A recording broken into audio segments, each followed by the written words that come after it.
As the annual cost of global cybercrime rises by the billions, Steve Weisman and Identity Theft Alert delve into the mind of the identity thieves and provide the 200 million people at risk with the knowledge they need to protect themselves. Steve Weisman, BA and JD, is one of the country's leading experts on scams and identity theft. He's been featured on CBS, ABC, Fox, NPR, PBS, CNN, CNBC, and The Dr. Phil Show. And he's been quoted in numerous publications, including the Boston Globe, Barron's, the New York Times, Money Magazine, the Washington Post, and the Wall Street Journal. He founded the blog www.scamicide.com, where he provides the latest information about scams and identity theft. Mr. Weisman's a weekly commentator on scams and identity theft on WGGB TV in Springfield, Massachusetts, and the nationally syndicated radio and television show Big Biz Show. He's a frequent contributor to the New England Cable News, and he hosts the Boston area radio show A Touch of Gray, syndicated to more than 50 stations nationwide. Aside from his scam and identity theft work, Weisman's a lawyer and a member of the Massachusetts Bar and the Federal Bar. He's been a faculty member at Bentley University since 1998, and he currently serves as a senior lecturer of law, taxation, and financial planning. Weisman's authored 8 books, including The Truth About Avoiding Scams and 50 Ways to Protect Your Identity and Your Credit. Today, we're here to talk about Steve's new book, Identity Theft Alert. Steve, thank you so much for coming to Millionaire Corner. We're excited to have you here. So tell me, there are 2 things that I find happen a lot. One is they'll ask you for the last 4 digits of your social security number, and is that okay? And secondly, when should you give somebody your social security number, or who should you give it to? When they need it. And so it's like the IRS. You have to give them someone at certain government agencies, not necessarily all government agencies. And by the way, the Government Accountability Office every year, and they're one arm of government that people really should trust. They do wonderful investigations. It's not going to make you feel terribly secure to know that 2 of the least secure is the Internal Revenue Service. Guess we're finding that out, aren't we? Yes, and Homeland Security. Okay, here's one, a little off the subject, but the IRS. The IRS is losing billions, or they're not losing.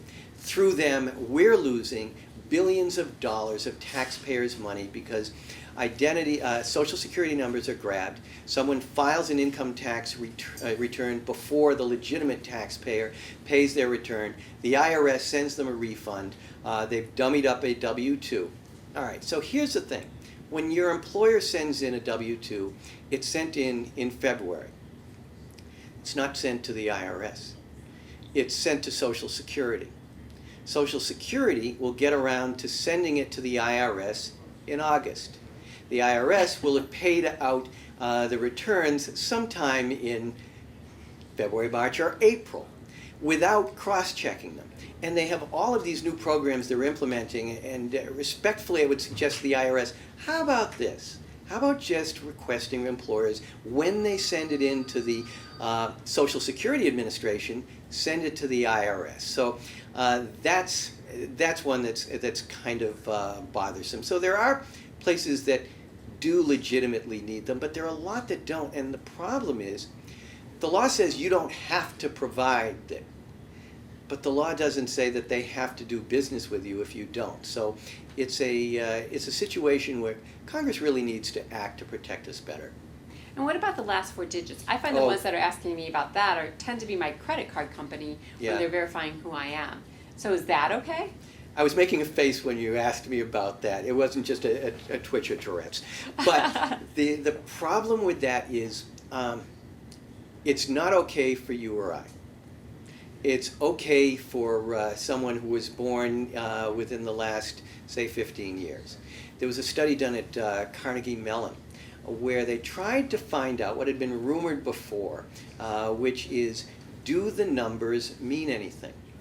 And the first 2 sets of numbers relate to when you were born and where you were born.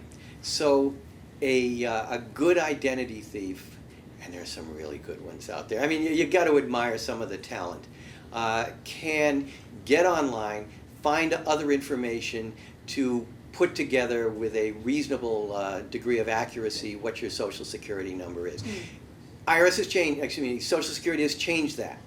but they haven't changed it for us. So it just makes it a little bit harder for the identity thief to steal it. Well, I remember when I was in college, my social security number was my student ID, and they posted our grades. Oh, with that absolutely. number. And you know, many colleges still use it, and colleges, unfortunately, are a perfect storm for identity theft, and many of them have been hacked in recent years. Even the ones that no longer use that for your student ID will still collect that.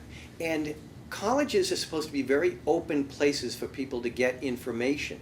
And so you're finding that when they get hacked, the hackings and people involved are large numbers of people. There was one recently that I found particularly bothersome because it provided the social security numbers of not just present students, but alumni, people that worked there, and then students, prospective students who never went there but applied. And my question is, why are they keeping this information? And unfortunately, it's because they can, and they're really not doing enough to protect it. Steve, thank you so much for coming today. It was delightful to talk to you. I encourage you all to read Identity Theft Alert. It's a great book, and go to scamicide.com. Thanks for watching.